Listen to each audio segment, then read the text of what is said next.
अक्सर हम अपने नर्वस सिस्टम को एक गुलाम यानी स्लेव की तरह महसूस कराते हैं। उसको कहते हैं कि आज मैं 10 चैप्टर करने वाला हूँ, थोड़ा सा फ़ोन देख लेता हूँ और फिर 6 बजे 10 चैप्टर करने बैठ जाऊँगा। हमने ये सूचना नर्वस सिस्टम को दी कुछ देर पहले और एकदम से सोचा कि अब मैं पढ़ने बैठ रहा हूँ। जाहिर तौर पे नर्वस सिस्टम में एंजाइटी बिल्ड होनी लाजमी है, होगी ही। नर्वस सिस्टम में एंजाइटी बिल्ड हो जाती है, वो डर जाता है, वो सोचता है कैसे होगा, 10 चैप्टर कर पाऊंगा या नहीं कर पाऊंगा, इस बात का डर लग जाता है। और फिर किताब को साइड पे रख के हम दोबारा फ़ोन में लग जाते हैं और जन्म होता है प्रोक्रेस्टिनेशन का। प्रोक्रेस्टिनेशन एक कोपिंग मैकेनिज्म है, हमें इस डर से बचाने के लिए वो जन्म लेता है नर्वस सिस्टम की मदद से। अब क्या होता है, हम सब की लाइफ में हम लोग अपने आप से झूठे वादे करना शुरू हो जाते हैं। बस 10 मिनट बाद पढ़ने बैठूंगा, बस 5 मिनट बाद पढ़ने बैठूंगा, बस 10 मिनट बाद 10 मिनट फ़ोन देख लेता हूँ फिर पढ़ने बैठ जाऊंगा। और ऐसा टाइम कभी नहीं आता जब हम पढ़ने बैठ रहे होते हैं, बस झूठे पे झूठे वादे, झूठे पे झूठे वादे चलते रहते हैं। अब क्या होता है इससे, अगर हम किसी को भी बार बार झूठ बोलेंगे तो जाहिर तौर पे वो हमसे नाराज़ हो जाएगा। और वैसे ही हमारे खुद के साथ होता है, हम अपने आप से झूठ बोलते रहते हैं। इस वजह से हमारे अंदर जन्म होता है गिल्ट का। सेल्फ एस्टीम हमारी होने लग जाती है डाउन, गिल्ट पैदा हो जाती है और हमारा प्यार हमारे से ही कम होना स्टार्ट हो जाता है। अब ऐसे मौके पे प्रोक्रेस्टिनेशन जन्म और नहीं लेगा तो क्या लेगा।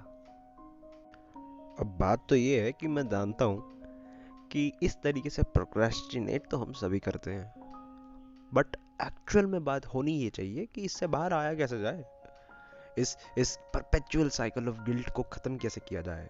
तो सबसे पहले तो ये समझ लिया हमने कि प्रोक्रेस्टिनेशन एक सेल्फ एस्टीम का इशू है, एक इमोशनल इशू है, एक मेंटल इशू है, ना कि एक बिहेवियरल इशू। एक्शन ले लेके ये ठीक नहीं होगी। तो ठीक होगी कैसे, ये ठीक होगी उस गिल्ट की साइकिल को तोड़ने से। ये ठीक होगी उस जो साइकिल बनी हुई है ना इनडिसिसिवनेस की, उसको तोड़ने से।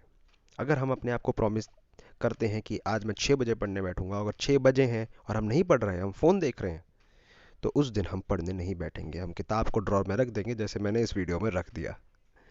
हमको उस किताब को ड्रॉर के अंदर डाल देना है और उस दिन के लिए हमको नहीं पढ़ना। इनडिसिसिवनेस को कर दिया हमने ख़त्म।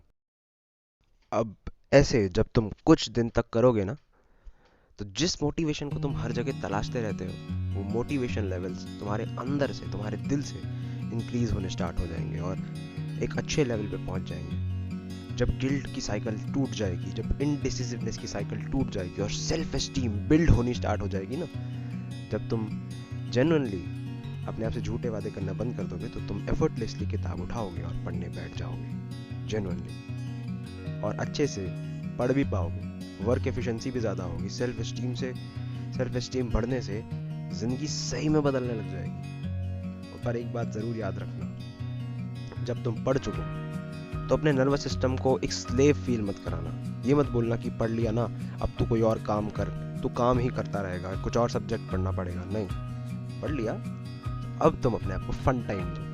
तुम अपने आप को वो टाइम दो जिसमें तुम वो कर सको जो तुम करना चाहते हो। एंजॉयमेंट का टाइम दो, थोड़ी देर रेस्ट लो, आराम करो। चलो, प्रोक्रेस्टिनेशन इस तरीके से कम करो और एंजॉय भी करो। मिलते हैं, बाय।